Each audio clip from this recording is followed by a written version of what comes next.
Hello friends, അസ്സലാമു അലൈക്കും. Such as food കോർട്ടിലേക്ക് എൻ്റെ എല്ലാ കൂട്ടുകാർക്കും സ്വാഗതം. ഇന്ന് ഞാൻ വന്നിട്ടുള്ളത് ഇഫ്താറിൻ്റെ സ്പെഷ്യൽ ഡിഷുമായിട്ടാണ്. ഇതിൻ്റെ പേരാണ് ദുൽഹൻ പറാത്ത. ഇതുണ്ടാക്കാൻ വളരെ എളുപ്പമാണ്, അതുപോലെ നല്ല ടേസ്റ്റാണ്. ഇത് നമുക്ക് റെസിപ്പിയിലോട്ട് കിടക്കുന്നതിന് മുന്നേ നിങ്ങൾ എൻ്റെ വീഡിയോ ആദ്യമായിട്ട് കാണുന്നെങ്കിൽ ആ ചാനൽ സബ്സ്ക്രൈബ് ചെയ്തേക്കണേ. അതുപോലെ തൊട്ടടുത്തൊരു ബെല്ലൈക്കൻ ക്ലിക്ക് ചെയ്താൽ മാത്രമേ ഞാൻ ഇടുന്ന പുതുപുത്തൻ നോട്ടിഫിക്കേഷൻ നിങ്ങൾക്ക് മിസ് ചെയ്യാതെ കിട്ടുകയുള്ളൂ.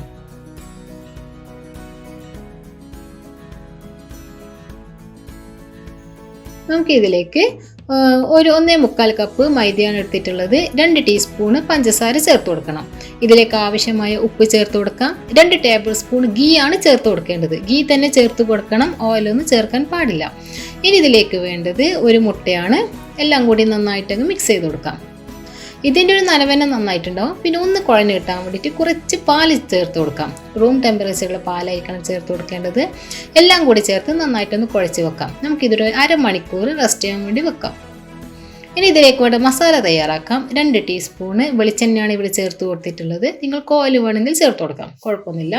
ഇനി ഇതിലേക്ക് 1 ടീസ്പൂണ് ഗാർലിക് പേസ്റ്റാണ് ചേർത്ത് കൊടുത്തിട്ടുള്ളത്. 2 ചെറിയ പച്ചമുളക് അരിഞ്ഞു കൊടുത്തിട്ടുണ്ട്. ഇതിൻ്റെ ഒരു പച്ചമണം മാറുന്നവരെ നമുക്ക് നന്നായിട്ട് മിക്സ് ചെയ്ത് കൊടുക്കാം. ഇനി ഇതിലേക്ക് ഒരു മീഡിയം സവാളയാണ് ചേർത്ത് കൊടുത്തിട്ടുള്ളത്. ഇതൊരു സ്ക്വയർ പീസ് ആയിട്ടാണ് കേട്ടോ ചേർത്തിട്ടുള്ളത്. ഈ മസാലയ്ക്ക് ഇങ്ങനെ മുറിക്കുന്നതാണ് കുറച്ചും കൂടി നല്ലത്. ഇതിലേക്ക് ഒരു 1/2 ടീസ്പൂൺ മുളക് പൊടി, ഒരു നുള്ള് മഞ്ഞൾപ്പൊടി, ഒരു 1/4 ടീസ്പൂൺ കുരുമുളക് പൊടി. ഇതിൻ്റെ ഒരു പച്ചമണം മാറുന്നവരെ എല്ലാം കൂടി മിക്സ് ചെയ്യാം. ഉള്ളി നന്നായി സോഫ്റ്റ് ആയി വന്നിട്ടുണ്ട്. ഇനി ഇതിലേക്ക് ഒരു നീളത്തിലരിഞ്ഞ ക്യാരറ്റും അതുപോലെ കുറച്ച് ക്യാബേജും 2 നീളത്തിലരിഞ്ഞതാണ് കേട്ടോ. എല്ലാം കൂടി നന്നായി സോഫ്റ്റ് ചെയ്യുന്നവരെ ഒന്ന് മിക്സ് ചെയ്തെടുക്കാം. ഇതിലേക്ക് നമ്മൾ വേവിച്ച് വെച്ച ചിക്കനാണ് ചേർത്ത് കൊടുത്തത്. ഉപ്പും കുരുമുളകും മഞ്ഞൾപ്പൊടിയും കൂടി ചേർത്ത് വേവിച്ച ചിക്കനാണ് കേട്ടോ ചേർത്തിട്ടുള്ളത്. പിന്നെ ഇതിലേക്ക് നല്ല ടേസ്റ്റിന് വേണ്ടി 1 ടീസ്പൂൺ ഒറിഗാനോ, അതുപോലെ 1/2 ടീസ്പൂണ് ജീരകം, ചെറിയ ജീരകം പൊടിച്ചതാണ് ചേർത്ത് കൊടുത്തിട്ടുള്ളത്. അതും കൂടി നന്നായിട്ട് മിക്സ് ചെയ്യാം. നിങ്ങൾക്ക് ഇതിൻ്റെ ഫ്ലേവർ ഇഷ്ടമല്ലെങ്കിൽ ഇത് ചേർക്കണ്ട കേട്ടോ, ഇത് സ്കിപ്പ് ചെയ്തോ കുഴപ്പമൊന്നുമില്ല. അല്ലാത്ത ലെവൽ മസാല ഉണ്ടാക്കിയാൽ മതി. ഇനി ഇതിലേക്ക് വേണ്ടത് കുറച്ച് മല്ലിയിലയാണ്. ഇതും കൂടി ചേർത്തിട്ട് നന്നായിട്ട് മിക്സ് ചെയ്യാം. ഇത് നമ്മുടെ മസാല ഇവിടെ റെഡി ആയിട്ടുണ്ട്. ഇനി നമുക്ക് അടുത്തതായിട്ട് പറാത്ത ഉണ്ടാക്കാം. ഇതിനായി നമ്മൾ കുഴച്ച് വെച്ചതോ 2 ബോൾസ് ആക്കി മാറ്റിയിട്ടുണ്ട്. അതിൽ ഒരു ബോൾ പരത്തി വെച്ചതാണ് ഇത്. ഇത് ഒരു പൂരിയേക്കാളും കുറച്ചും കൂടി കനം കൂട്ടിയിട്ട് വേണം ഇതൊന്ന് പരത്തിയെടുക്കാൻ വേണ്ടിയിട്ട്. ഇനി ഇതിൻ്റെ മുകളിലേക്ക് കുറച്ച് ഗീ ആണ് പുരട്ടി കൊടുക്കേണ്ടത്. ഞാൻ നേരത്തെ പറഞ്ഞു ഇതൊരു മെയിൻ ഇൻഗ്രീഡിയൻ്റ് എന്ന് പറഞ്ഞാൽ ഗീ തന്നെയാണ്. ഓയിലൊന്നും ചേർത്ത് കൊടുക്കരുത്. ഇതിന് മുകളിലായിട്ട് കുറച്ച് ഗീ അങ്ങ് സ്പ്രെഡ് ചെയ്ത് കൊടുക്കാം.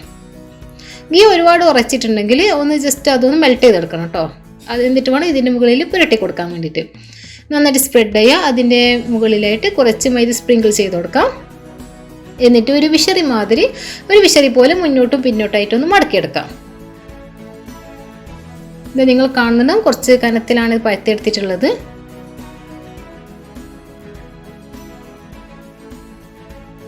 ഇനി മടക്ക് വരുന്ന ഭാഗത്തൊക്കെ കുറച്ച് ഗീ ഒന്ന് പുരട്ടിക്കൊടുക്കാം.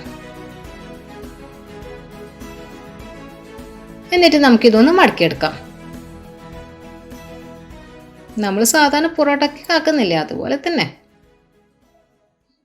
ഇത് ഇനി ഇതുപോലെ ആക്കിയിട്ട് കുറേ സമയം വെക്കേണ്ട ആവശ്യമൊന്നുമില്ല. നമുക്ക് എണ്ണ ചൂടാകുമ്പോഴേക്കും നമുക്കിതൊന്ന് പരത്തിയെടുക്കാം. ഇത് കുറച്ച് കനത്തിലാണ് പരത്തിയെടുക്കേണ്ടത്. ഒരുപാട് തിന്നായിട്ട് പരത്തരുത്, കുറച്ച് കനത്തിൽ വേണം ഇത് പരത്തിയെടുക്കാൻ വേണ്ടിയിട്ട്. അതുപോലെ തന്നെ ഇത് നമ്മൾ ഡീപ്പ് ഫ്രൈ ആണ് ചെയ്തെടുക്കുന്നത്. നിങ്ങൾക്ക് ഇപ്പോൾ എന്താ പറയുക, ഡീപ്പ് ഫ്രൈ താല്പര്യമില്ലെങ്കിൽ ഈ ചപ്പാത്തിയൊക്കെ ചുട്ടെടുക്കുന്ന പോലെ ഒരു തവയിൽ വെച്ചിട്ട് ഒന്ന് ചുട്ടെടുത്താൽ മതിയാവും. പക്ഷെ കുറച്ച് ടൈം എടുത്ത് ചുട്ടെടുക്കണം. പക്ഷേ എനിക്ക് അതിനേക്കാളും കുറച്ചും കൂടി നന്നായിട്ട് തോന്നിയത് ഇങ്ങനെ ഡീപ്പ് ഫ്രൈ ചെയ്തെടുക്കുന്നതാണ്. ഓയിൽ ചൂടായി വരുമ്പോൾ അതിലേക്ക് ഇട്ട് കൊടുക്കുക. ലോ ഫ്ലെയിമിലായിരിക്കണം ഇതൊന്ന് ചുട്ടെടുക്കേണ്ടത്.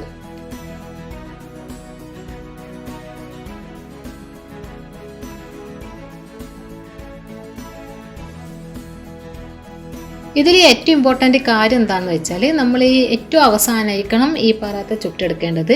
അതിന് മുൻപ് നിർബന്ധമായിട്ട് ഇതിൻ്റെ മസാല റെഡിയാക്കിയിരിക്കണം. നമ്മളിത് ചൂടോടെ കഴിക്കുമ്പോഴാണ് ഈ പറാത്തയുടെ നല്ലൊരു കറക്റ്റ് ടേസ്റ്റ് നമുക്ക് കിട്ടുക.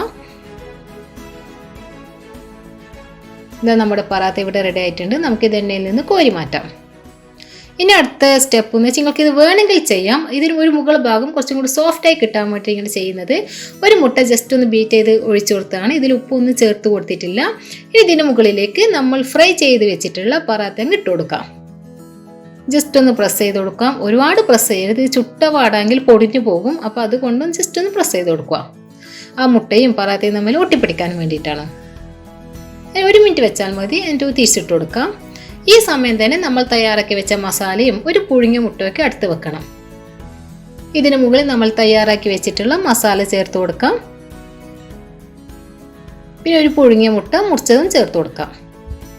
ഇത് കഴിക്കുമ്പോൾ നല്ല ടേസ്റ്റാണ്, അതിനു വേണ്ടി വെക്കുന്നത് മാത്രം. പിന്നെ നേരത്തെ പറഞ്ഞല്ലോ, നമുക്ക് ഈ മുട്ട ആ ഒരു ഇതിൽ ഒട്ടിപ്പിടിക്കുന്നത് അത് വേണ്ടെങ്കിൽ അത് നിങ്ങൾക്ക് വേണമെങ്കിൽ ഒഴിവാക്കാം. ഫുൾ ക്രിസ്പി ആയിട്ട് ഇത് കഴിക്കാൻ പറ്റും. അപ്പോൾ ഈസി ആയിട്ടുള്ള നല്ല ടേസ്റ്റി ആയിട്ടുള്ള ഈ ദുൽഹൻ പറാത്ത നിങ്ങൾ തീർച്ചയായും ട്രൈ ചെയ്ത് നോക്കണം. അടുത്ത റെസിപ്പിയുമായി അടുത്ത ദിവസം കാണാം. അതുവരേക്കും ബൈ.